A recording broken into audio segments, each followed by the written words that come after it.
Big Z Reviews. The Puppetman is a new, small horror film that just came out recently on demand, and it's actually really bad.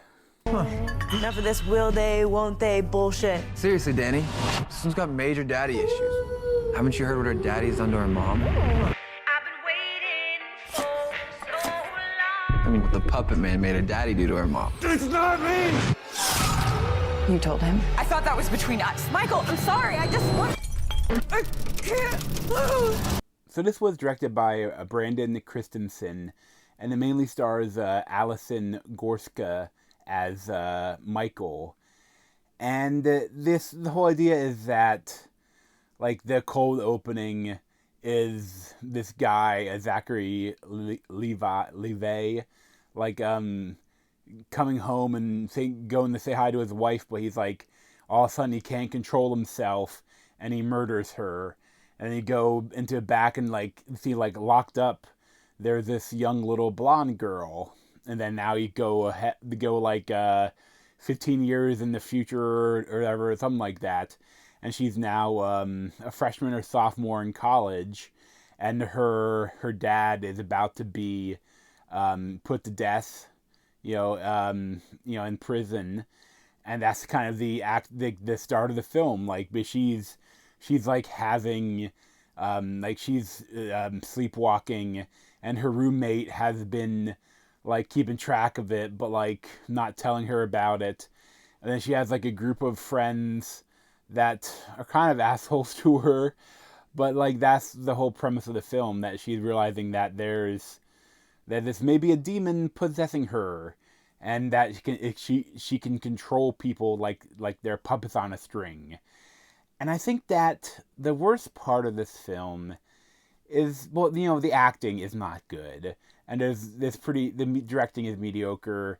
The kills, there are 2 kills that actually aren't bad, but the problem is that there's so much of this film, if you added it up, it'd probably be at least 15-20 minutes of this film is just these actors giving constipation faces while they're being controlled by the puppet man demon.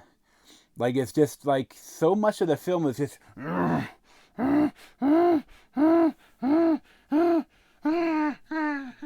it's just so much of it, and it's, I don't know, it's just so uninteresting.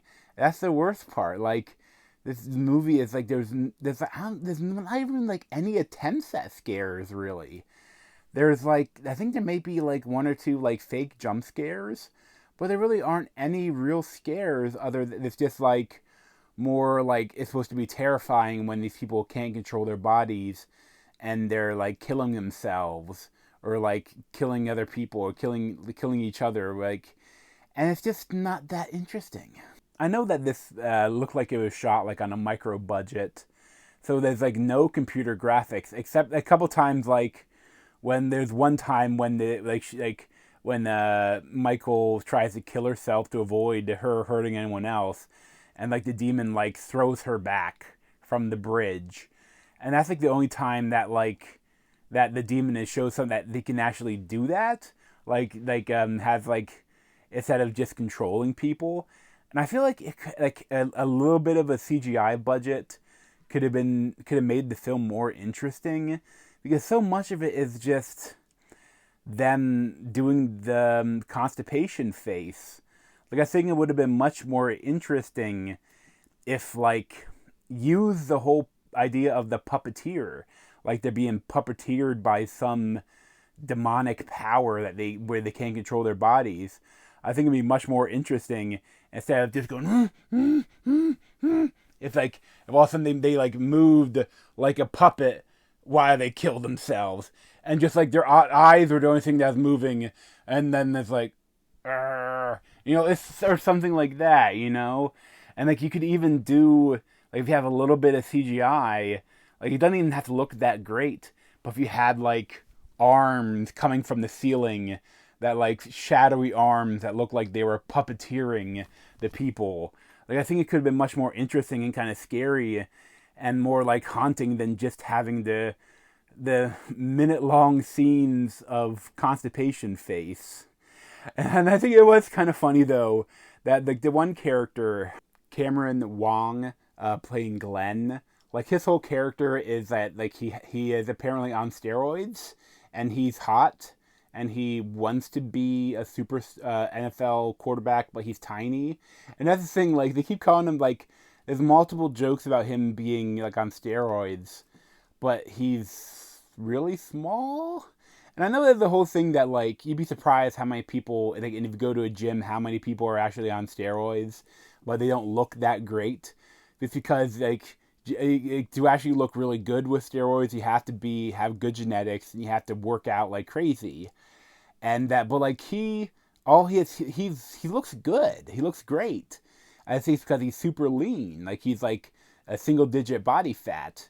But like the whole thing, they keep showing like I think they must have been filmed at like a college campus like during COVID when the school was closed down or something, because like it's always empty. Like she's the only one in the library. One girl's always the only one in the library. He's always the only one working out in the gym. And of course, this is a spoiler for the film. But you know, if you watch these films, you know that like because there's not many people other than her friends, you know, there's gonna be some deaths. You know. And like his death is like he's working out in the gym by himself, again bench pressing with no safeties, and like the whole thing, every time they showed him, he's like doing 135 pounds, one plate, and then like the demon makes him load up 315, 3 plates on each side.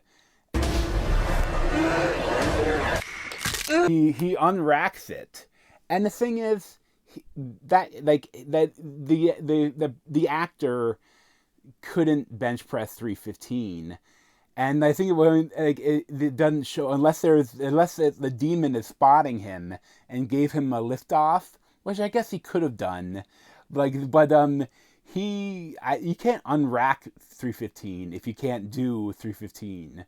You know, unracking it by yourself is when you're doing a heavier weight. That's one of the harder parts of the lift. You know, like it. I mean, of course, it's not harder than actually fully bench pressing it, but like that just bothered me for some reason. And then at the same time, like the one other friend, she looked like she was 30, and like that was the whole her joke that like they get alcohol with a bad fake ID, and they're like, oh, I pretend to be his mom. You know, so the movie does that a lot, like. So that doesn't really work. Okay, let's make fun of it. I always kind of hate when they do that. But like, I think this problem is just not that interesting. They didn't try to be that scary. They didn't try to be like, if you call a film The Puppetman, you know, do something with it, you know, instead of just constipation face. You know, there's so many more interesting things you could have done. And it's funny too, there's, at one point there's like, they go to a psychic, and the psychic, for some reason, has like the book of the demon cult that her parents used to put the demon in her, and I kept waiting for like some sort of twist to come where that she's actually a bad person and she was the leader of the cult or some sort of interesting sort of twist, and it never happened. She's just a psychic that happened to have the same random book that Michael's parents used to summon the demon. And I thought that was kind of odd, you know. It just like this. I think the worst part of the film, like, it's not horrible. There's a lot worse films you'll see out there, but it's just kind of so uninteresting. And I'd probably give it like a 4 out of 10, 5 out of 10. I don't know. It's not a good film. I wouldn't recommend it. But thanks for watching. If you want to see more of me, you can subscribe down below. Thanks.